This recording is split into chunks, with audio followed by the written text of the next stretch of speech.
So we had never heard of this one before. She goes out with dude. He wants to get a little more serious, but she doesn't know a lot about him, so she does a background check on him, or we do a background check on him. And the things he was lying about, we had never heard before. Cass? Yeah, our listener Adelaide is a teacher, and she went to Hilton Head on fall break, and she met a guy there. He was traveling solo. He said he got divorced earlier in the year, and that his kids were with his ex-wife. He and Adelaide kept in touch. They texted a ton, but he isn't on social media, so she couldn't do any recon on him on her own. And then he asked her to come and visit him for the weekend, and she wants to go, but needs to make sure he wasn't some crazy serial killer. So Tommy reached out to his PI friend. And the good news is that the PI found out that this guy's name, address, occupation, all legit. They're all accurate. However, when our PI ran a criminal background check, he found out this guy had gotten 2 DUIs. One was back in 2008 when he would have been in college, and the most recent was just last year. So it kind of explains the rough year he might have had with the divorce. Now on to the actual divorce.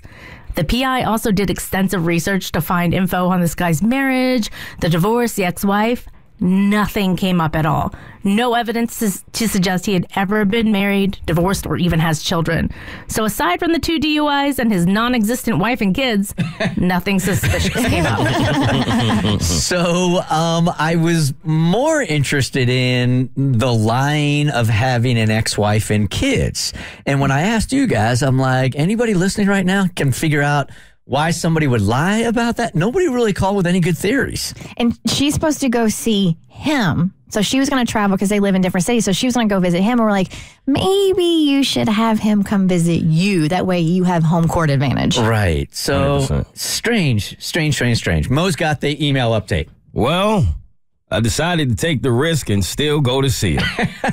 That's shocking. Right. So there are so many red flags that she's like, you know what? Forget about it. I'm going to go anyway. Of course, my hope was that your PI was wrong about him lying and that maybe your PI was just not able to locate the records. However, to be safe, I did ask to see the pictures. She's of one his of the kids. ideas? He immediately texted me back some pictures and then asked if I was interested in meeting them over the weekend or if it was too soon. I was torn on my answer. Of course, if he really had kids, I thought it was too soon. However, part of me didn't want to turn down the offer because it would be proof that he wasn't lying. So I said, I'd love to. I also took another precaution and told him that I thought it was best for me to stay at a hotel rather than at his place. Good for her. Okay. Blamed it on some of my friends and said they were giving me a hard time about staying at someone's house who I was just getting to know. He said he totally understood. Well, on Friday, right before I was about to leave, I got a text. He was asking if I had left yet. I told him no. He said, don't. He said he hated to cancel on me, but this weekend wasn't going to be a good weekend after all. He said some issues came up with his ex and his kids. Yeah, the fact he doesn't have any. Yeah, right. That's the issue. That's an issue. I told him it was fine and that we could reschedule. However, I'm not sure that I should. I'm thinking there are too many things that just seem a bit off. I still am not certain he is being honest. I don't know that I'll truly know unless I go to visit him.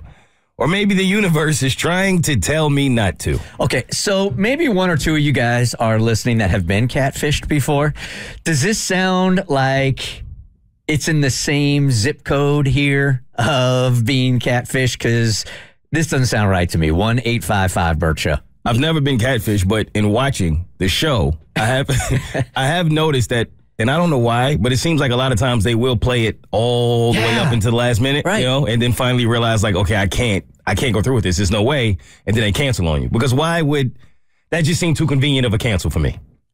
And when you watch the show, do people often make up the fact that they have kids and have like a ex-wife or ex-husband? I've seen the ex-husband, ex-wife theory. Really? I've seen that. I've never seen the kids one. That's different. I don't know if it's ever happened before, but I've definitely seen people lie about ex-relationships for sure. Yeah, and I feel like the common denominator also, like Mo is saying, is that they make it all the way up to the commitment level, and then when you're finally actually supposed to see each other face to face, something tragic Yep. always happens, or there's something tense always happening, and it gets pushed off another week and pushed off another week and pushed off another week until you're watching the show and you're like, how many times do they have to do this to you before you realize this isn't a real person? Exactly. It's what happened to Manti Te'o. Yes. Yeah.